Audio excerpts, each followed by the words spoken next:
Get ready with me. So hi, ഞാൻ ഇന്നൊരു birthday പാർട്ടിക്ക് പോവാണ്. സോ അതിൻ്റെ ഒരു ഗെറ്റ് റെഡി വിത്ത് മീ കണ്ടാലോ. ഞാൻ ആദ്യം എടുത്തേക്കുന്നത് ബോഡി ലോഷനാണ്. ചെറുതായിട്ട് എടുക്കുന്നുള്ളതിൽ ഭയങ്കര സ്മെല്ലാണ്. സോ അതിന് വേണ്ടിയിട്ട് മാത്രമാണ് ഞാൻ എടുക്കുന്നത്. കയ്യിലും കഴുത്തിലൊക്കെ അപ്ലൈ ചെയ്യുന്നുണ്ട്.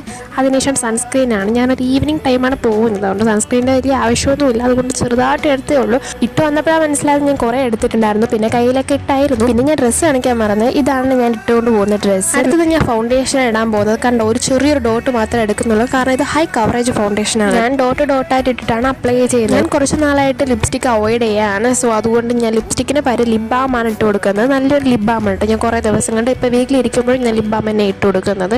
നല്ല പിഗ്മെന്റേഷനൊക്കെ റിമൂവ് ചെയ്യുന്ന ഒരു ലിപ് ബാമാണ്. അതിന് ശേഷമാണ് ഞാൻ ഐലൈനർ വരയ്ക്കാൻ പോകുന്നത്. കണ്ണാടി ഇല്ലാണ്ട് ഫോണിൽ നോക്കി ഞാൻ ആദ്യമായിട്ട് ഐലൈനർ എനിക്ക് നല്ല സക്സസ് ആയിട്ട് തന്നെ കിട്ടിയായിരുന്നു. ഫോണിൽ നോക്കി വരച്ചതാണെങ്കിൽ പോലും എനിക്ക് നല്ല സന്തോഷമായി അതിന്. പിന്നെ ലിപ് ബാം തന്നെ ഞാൻ മൂക്കിലും തടിയിലൊക്കെ ഒന്ന് അപ്ലൈ ചെയ്ത് കൊടുക്കുന്നുണ്ട്. പിന്നെ ആക്സസറീസ് ആയിട്ട് ഞാൻ യൂസ് ചെയ്യുന്നത് എൻ്റെ ഒരു ബ്രേസ്ലെറ്റിൽ വരുന്ന ഒരു ചെയിനും പിന്നെ ഒരു ബ്രേസ്ലെറ്റിൽ തന്നെ വാച്ചിൻ്റെ മോഡൽ വരുന്നത് ഒരു സാധനവുമാണ് കേട്ടോ. അതിൻ്റെ പേരും അറിയില്ല, അതെങ്ങനെ ഇടണം എന്നും അറിയില്ല. പക്ഷേ ആ ചെയിൻ അടിപൊളിയാണ്, എനിക്ക് ഭയങ്കര ഇഷ്ടമാണ് ആ ചെയിൻ. കുറേ ദിവസം കൊണ്ട് ഞാൻ യൂസ് ചെയ്യുന്നത്. ഞാൻ ഓൺലൈനിൽ നിന്ന് മേടിച്ചിട്ടുള്ള ജ്വല്ലറീസിൽ ഇത് മാത്രമാണ് ലാസ്റ്റ് ചെയ്യുന്നത്. സോ ഇത്രയുള്ള എൻ്റെ ലുക്ക് കംപ്ലീറ്റ് ആയിട്ടുണ്ട്. ഓക്കെ ബൈ, ഞാൻ പോയിട്ട് വരാം.